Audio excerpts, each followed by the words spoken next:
Vamos ser práticos?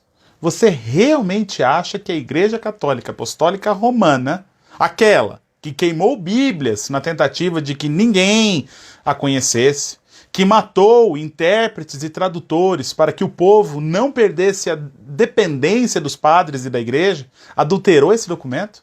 E tipo assim, adulterou e não incluiu textos que falariam que Maria era de fato a Santa Virgem?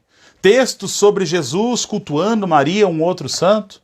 Ou pior, por que não foram mais específicos, colocando textos sobre o papado de Pedro, por exemplo? Vendas de indulgência, autoridade soberana da igreja, celibato, transubstanciação. Eles poderiam ter colocado textos que proibiriam a distribuição da Bíblia aos leigos, por exemplo. Textos sobre purgatório, reza aos santos. Se você pensasse um pouco, não falaria um absurdo como esse, afirmando que a Igreja Católica Apostólica Romana adulterou os textos.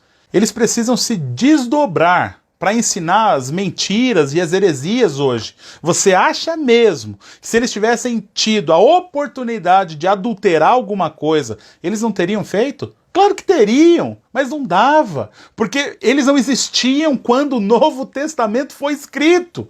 Eles não existiam quando o Novo Testamento foi aceito.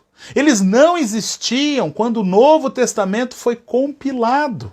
Logo, eles não poderiam ter adulterado texto algum, sem que isso fosse descoberto.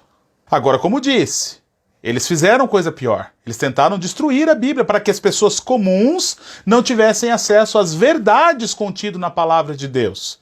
Mas graças ao Espírito Santo, que guardou e protegeu a sua palavra, é que hoje nós temos acesso a ela livremente.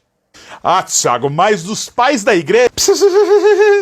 Os pais da igreja não eram dessa seita. Logo, qualquer argumento que envolva esses primeiros presbíteros não tem nada a ver com a seita romana. Quando Inácio de Antioquia cunha o termo católico, lá no século II, para se referir à Igreja de Cristo, ele não tinha em mente a ideia institucional, como já falei no vídeo anterior, mas sim a comunidade unificada em que todos os crentes no mundo tinham a sua lealdade ao Cristo ressurreto.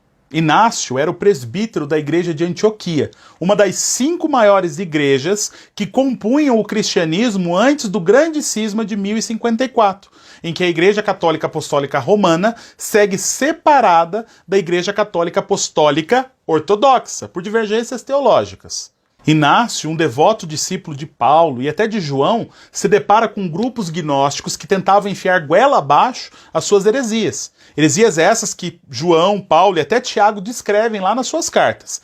Lembre-se que Antioquia não era uma cidade de hereges amadores não, muito pelo contrário. Até Paulo e Barnabé tiveram problemas teológicos com eles lá naquela cidade. Se você lê Atos 15, por exemplo, você vai ver que naquela época existiam judaizantes que insistiam na circuncisão, afirmando que a salvação só poderia ser alcançada através da graça, se somada à circuncisão. Hoje se prega a salvação pela graça mais o batismo, a graça mais a religiosidade, a graça mais alguma coisa. Essas heresias continuam presentes ainda hoje. Paulo e Barnabé vão para Jerusalém com os demais apóstolos, deliberam sobre o assunto e decidem que esses judaizantes são hereges e declaram que a salvação é somente pela graça. O que você precisa entender é que Inácio se depara com problemas teológicos, com seitas, heresias e absurdos que têm desviado a fé dos cristãos, principalmente em meio a tanta perseguição, morte, por causa do cristianismo ser considerado uma seita. É nesse contexto que Inácio escreve nas suas cartas, dizendo que o fato que cada cristão espalhado pelo mundo faz parte de um só corpo, o corpo universal de Cristo, o corpo católico de Cristo. Brian Litfin afirma que para Inácio, a unidade da igreja diante dos problemas heréticos que surgiam naquela época era importante e crucial para vencer o legalismo e se manter firme nos ensinos apostólicos. Nunca foi a sua intenção criar uma denominação legalista. Muito pelo contrário, era evitá-la.